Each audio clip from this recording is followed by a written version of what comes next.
They must be Bill's. But he could not stop, for the mother ptarmigan was running on. He would catch her first, then he would return and investigate. He exhausted the mother ptarmigan, but he exhausted himself.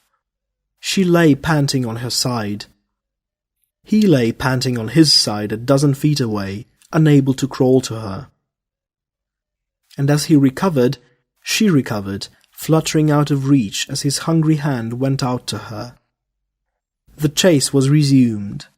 Night settled down and she escaped. He stumbled from weakness and pitched head foremost on his face, cutting his cheek, his pack upon his back.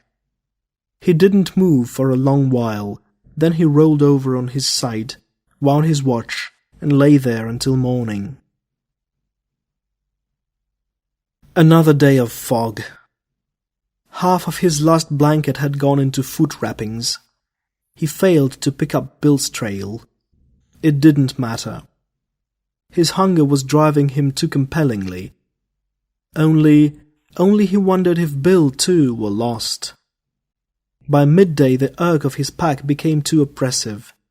Again he divided the gold, this time merely spilling half of it on the ground. In the afternoon he threw the rest of it away, there remaining to him only the half-blanket, the tin bucket, and the rifle. An hallucination began to trouble him. He felt confident that one cartridge remained to him. It was in the chamber of the rifle, and he had overlooked it. On the other hand, he knew all the time that the chamber was empty. But the hallucination persisted. He fought it off for hours, then threw his rifle open and was confronted with emptiness.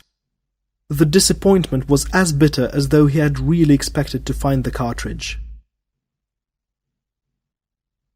He plodded on for half an hour when the hallucination arose again.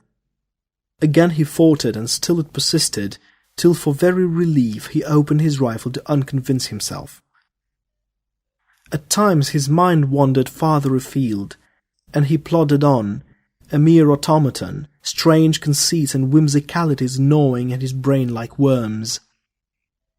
But these excursions out of the real were of brief duration, for ever the pangs of the hunger bite called him back. He was jerked back abruptly once from such an excursion by a sight that caused him nearly to faint. He reeled and swayed, doddering like a drunken man to keep from falling. Before him stood a horse. A horse! He could not believe his eyes. A thick mist was in them, intershot with sparkling points of light. He rubbed his eyes savagely to clear his vision, and beheld, not a horse, but a great brown bear. The animal was studying him with bellicose curiosity. The man had brought his gun halfway to his shoulder before he realized. He lowered it, and drew his hunting knife from its beaded sheath at his hip. Before him was meat and life. He ran his thumb along the edge of his knife. It was sharp. The point was sharp. He would fling himself upon the bear and kill it. But his heart began its warning thump, thump, thump. Then followed the wild upward leap and tattoo of flutters, the pressing as of an iron band about his forehead, the creeping of the dizziness into his brain.